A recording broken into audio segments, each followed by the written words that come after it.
Good evening and happy Sabbath. You're watching Hope Channel Zambia, media that changes lives. And welcome to the news. My name is Kennedy Mbeo Jr. The headlines. Matambo warns contractor over delays on Kitwe Road project. Kito State Council relocates Sokone traders to new grid market shelter. Nakes welcomes move to enact free education policy into law. FRA settles maize payments to farmers in Eastern Province. Plus, Kafuesdia Church hands over a new house to Musaka family. Those are the headlines. Join me on the other side for the details. Our Father in heaven. Geheiligt werde dein Name. 나라의 임하옵시며 Nechaj bude wola Twoja. Dinhi sa yuta, maingon man sa langit. Danos hoy nuestro pan de cada día. எங்கள் கடன்களை எங்களுக்கு மன்னியும் seperti kami juga mengampuni orang yang bersalah kepada kami. Não nos deixes cair em tentação, 救我们脱离凶恶。 Căci a ta este împărăția, Nekutushende wenyu, nesimba, nekugwinya, nekusingaperi. amin. 아멘. Amén. Amin. Amén. Amén. Amen. Amin. 아멘. Amen.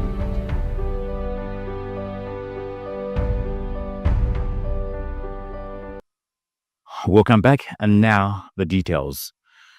Cobalt Province Minister Elisha Matambo has warned that government may cancel the contract for the Kitwe Road rehabilitation project if the contractor fails to demonstrate the capacity to complete the works.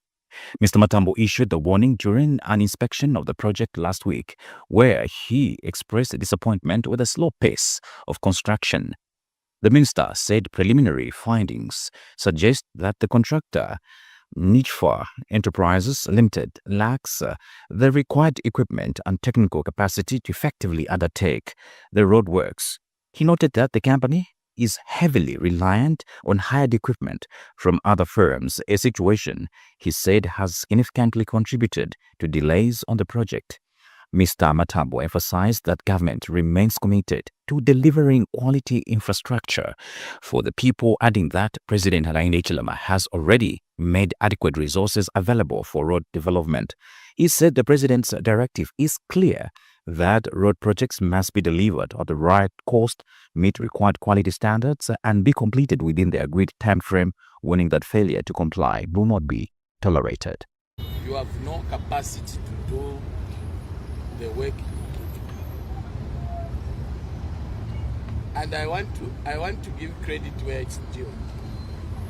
I want to be as fair as I can, so that even Evans will know that what I'm saying is true. When it comes to the quality of the finished roads, your quality is very good.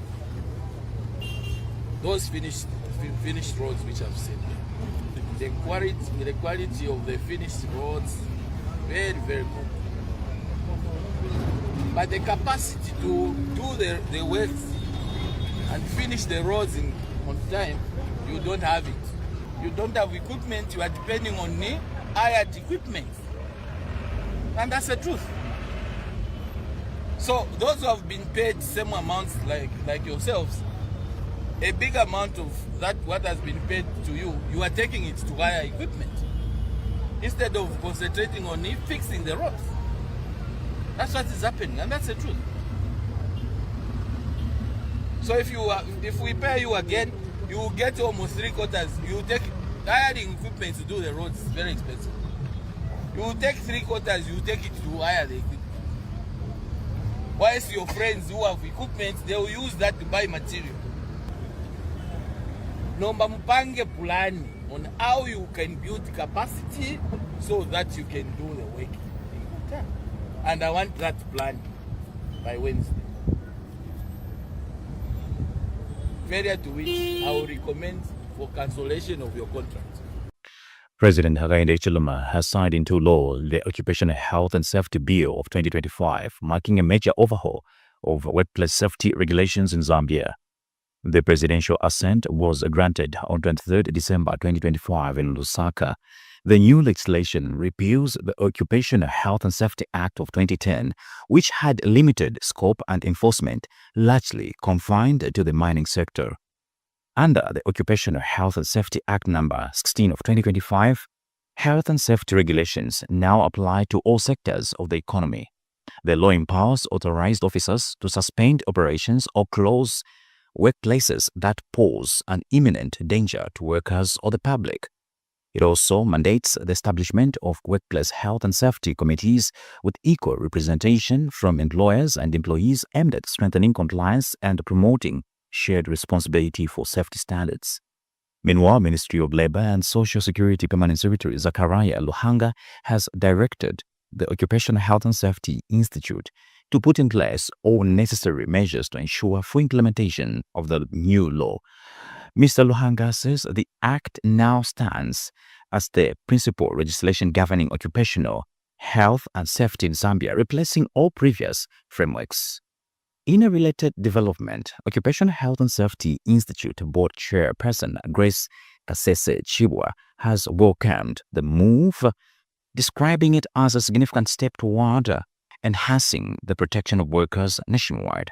Mrs. Chibwa says the new law expands the Institute's mandate beyond the mining sector, ensuring comprehensive coverage across the entire economy. She has also commended government and the Ministry of Labor for their continued commitment to safeguarding the health, safety, and well-being of workers in Zambia. Now, Kitwe City Council has commenced the relocation of traders who were operating along the one-way street at Chisokone Market to the newly constructed Green Market Shelter. The local authority says a total of 530 traders have been identified and registered under the relocation exercise. Council officials report that the traders have so far fully complied with the move, with many welcoming the initiative. According to the council, traders who were not captured during the initial registration will be allocated trading space once all registered traders have been fully accommodated. The relocation exercise is aimed at providing a safer and more orderly trading environment, particularly during the rain season, while also reopening the one-way road to ease traffic congestion in the busy market area. This is according to a statement issued to Hope News by Kitwe City Council Public Relations Officer Kafula Mutale Sinyangwe. A total of 530 traders who were operating along the one-way street are currently being relocated to the newly constructed Chisokone Green Market Shelter, and so far the traders have been compliant during this exercise and have expressed positive responses during this development. The local authority would like to confirm that traders who were not captured during the initial registration exercise will be accorded with trading spaces once the 530 that were registered have fully been allocated. This initiative does aim to provide traders with more conducive trading spaces while also restoring the one-way road for smooth traffic flow. As a local authority, we do remain committed to ensuring safe, orderly, and designated trading areas for traders within the district. We would also like to appeal to traders who have been operating in undesignated areas to utilize the constructed markets within their respective communities. The National Action for Quality Education in Zambia case has welcomed government's decision to move toward enacting the free education policy into law. Minister of Education Douglas Siakalima says the policy is expected to be tabled before Parliament in February 2026 with the aim of giving it a legal force as part of broader efforts to expand access to education for all children. In a phone interview with Hope News, Nake's Executive Director Aaron Chansa said enshrining the policy into law would provide a firm legal guarantee to education, particularly for children from poor and vulnerable households. Dr. Chansa noted that once anchored in legislation, the policy would also bind future administrations to continue providing free education regardless of changes in government. He has since called on members of parliament to support the proposed legislation when it is presented before the House, irrespective of a political affiliation. Dr. Chansa added that the enactment of the bill would align Zambia with Sustainable Development Goal number 4, which advocates for inclusive and equitable quality education for all. It's a safeguard.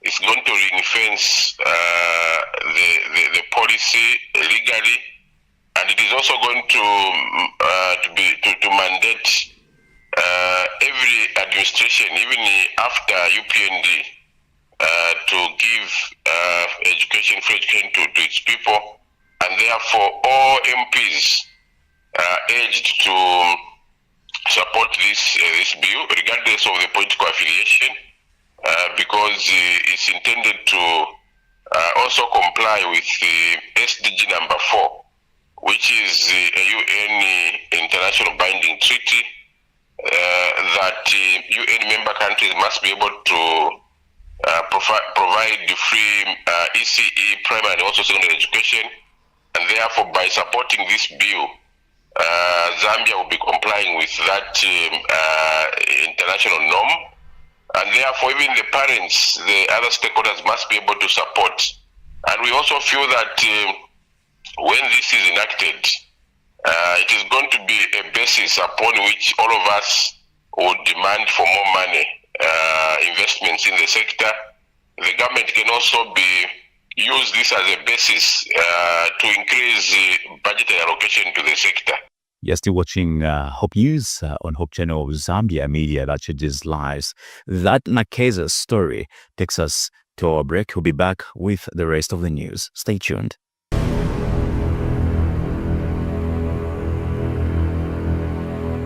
Get ready to receive a faithful companion in a book titled The Vessel of Hope. This biblical book is an associate for inmates that will offer them a message of healing, purpose, and restoration. It sparks a light that shines even in the darkest places. The Vessel of Hope can be purchased and distributed by NGOs, churches, individuals, and organizations interested in social rehabilitation and prisoners' well-being. Order your copy today at 100 kwacha for a single copy and 700 kwacha for a set of 10 copies. Get in touch with our distributor Denny Chileka on 0977 473815 or 0966 473815. Remember, your purchase of the Vessel of Hope can be an inmate's turning point.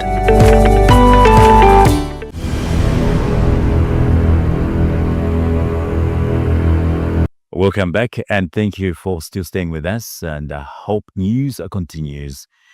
The Zambia National Union of Teachers, ZANUT on the Copperbelt, says it will soon begin monitoring schools across the province to assess how teachers are implementing the new education curriculum. Last year, government commenced the phased rollout of the 2023 education curriculum, which restructures the education system from the 4-7-5-4 model to a 3-6-6-3 system. In a telephone interview with Hope News, ZANUT Copperbelt Provincial Secretary Patrick Kacheche said the union's objective is to ensure that all its members are fully conversant with the new curriculum and are applying it correctly in classrooms. Mr. Kacheche also commended teachers across the province for their professionalism during last year's national examinations, noting that no cases of examination malpractice were recorded. He further emphasized the need for government to adequately address responsibility allowances for teachers, describing the matter as a key welfare concern with the profession. Government has paid all farmers in Eastern Province who supplied maize to the Food Reserve Agency (FRA) during the last farming season.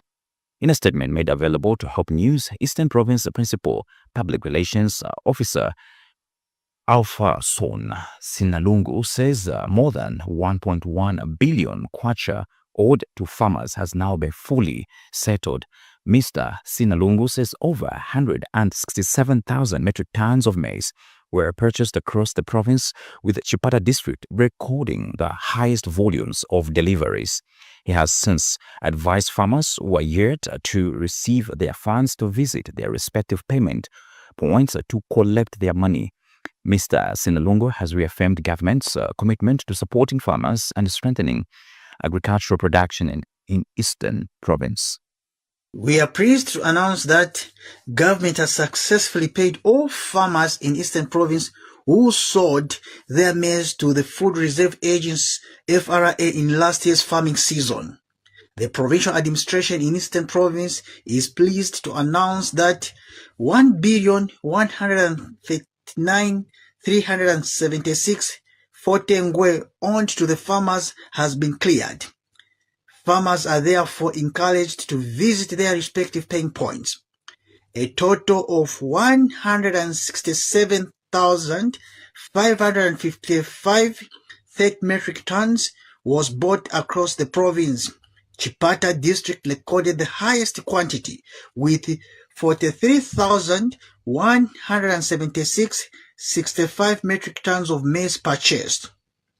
Government remains committed to support our local farmers and ensuring the growth of the agricultural sector in the province.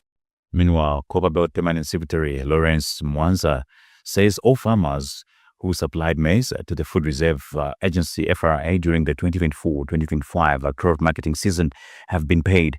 This comes amid reports of farmers in various towns on the Copperbelt queuing at different banks to access their payments despite government's announcement that funds have been released. Earlier this week, the Food Reserve Agency indicated that about 99% of farmers who supplied maize during the 2024-2025 season had been paid following government's directive to clear all outstanding payments by January 10, 2026. Mr. Mwanza explains that the funds have since been disbursed to financial institutions, but banks are currently overwhelmed by the high volume of farmers accessing their accounts. He emphasized that the critical issue is that payments have been affected and farmers who are yet to receive their money will be attended to as financial institutions processing their transactions. Continue processing the transactions. But you'd find that all the farmers now want to go and get the money, and which bank, which facility can allow all of them. Some of them were telling them that we can get the money through mobile, whatever. They are refusing. They wanted the bank arrangement. So when you look at the facilities, the banks can't accommodate all of those, and the monies were just too huge. But I can safely report that if the people haven't received, not that there's no money. People are paid. In Kitwe alone, how many farmers? We are talking about 7,000, more than 7,000. Now, when they have to go to one bank, can they manage even 1,000 people? No. And looking at how many banks, dispensing that, that's the only challenge. But the money is there, and I'm happy that most of the farmers, they have been paid. If they are not paid, they are on the queue just getting the money. Okay. But I can confirm that a lot of people, that noise is gone now because the money is there. As at yesterday, we told about, is it 13 something billion paid? So, and the total was about something closer to 14 billion paid. So it's just a few people, but most of the people are paid. And finally, Kafue Seventh-day Adventist Church under the Kitwe East Mission District of the Copperbelt Zambia Conference has officially handed over a newly constructed house to Mr. and Mrs. Musaka. The development follows an agreement between the Musaka family and the church to exchange plots.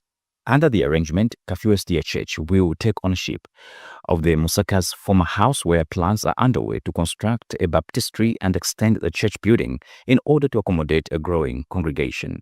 The newly constructed house was built at a cost of over 170,000 kwacha. The handover ceremony was officiated by Copperbelt Zambia Conference President, Pastor Chabalamabiaki, on behalf of the church. Here is a report. This is the old house belonging to Mr. and Mrs. Musaka in Msonda compound, located just a few meters from Kafue Seventh-day Adventist Church and separated only by a wire fence.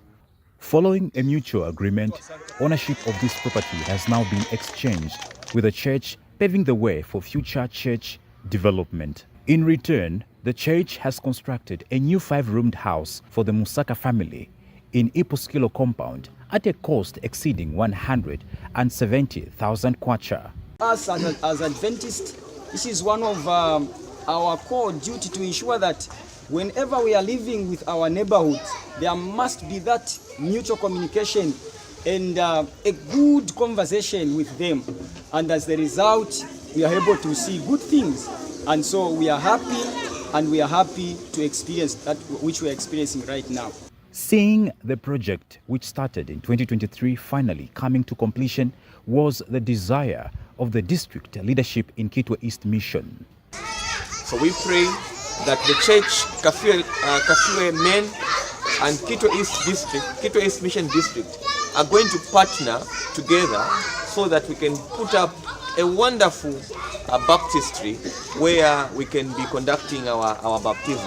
The new house was officially handed over to the Musaka family by the Copperbelt Zambia Conference leadership on behalf of the church. The conference leadership praised the Musaka family for accepting relocation, noting that their cooperation has contributed to the evangelistic mission of the church, despite the family not being members of the Seventh-day Adventist Church. Kafue SDA Church leadership and members were also commended for constructing a quality and durable structure. May the God of heaven bless you for the work that you have done. You have provided a home to our parents. May the Lord also remember you. That equally God will provide a better home for yourself. The sacrifices made by the leadership and members of the Kafue SDA Church did not go unnoticed. Church members awe inendi panshinde totela sana pakuntungilo kalamba nga project manager nenkafye teti mombi oyu mulimo wakula so kubomba kwenu nga church members indi panshinde totela okutasha kumbi kuleya kuma elders ama elders okuikatana okubombera chapamo chalengo kuba tuyumulimo wa tashani wafika pampera n'okuchita handover ichipe kuba fyashibeso. For the Musaka family, this is more than what they expected. Tutendekera tukuntungurushi nekurukuta okwamba bakwate rumvwangano wakunshimikira nzubo ya wa maburongo yakosa bali mwene kwati tulukwangala pafyo mwatwevele ne mwatibufi balevepa lelo utulango twenu twalilile nekutukulile ingande iwene. The handover ceremony is done, and this is the new house Mr. and Mrs. Musaka and the family will occupy from today henceforth. This follows the agreement which they had with Kafue Seventh-day Adventist Church and the Kitwe East Mission District of the Copperbelt Zambia Conference. For Hope News, I'm Kennedy Mbeo Jr. That story brings us to the end of the news on Hope Channel Zambia. But before we go, here are the headlines again. Matambo warns contractors over delays on Kitwe Road project. Kitwe City Council relocates Sokoni traders to new green market shelter. Nakay's welcomes move to enact free education policy into law. FRA settles maize payments to farmers in Eastern Province, and Kafue SDA Church hands over a new house to Musaka family. On behalf of the entire team here at Hope Channel Zambia, my name is Kennedy Mbeo Jr. Thank you so very much for watching, and continue watching the rest of the programs on your #1 channel, Hope Channel Zambia, media that changes lives. Have yourself a lovely evening and happy Sabbath.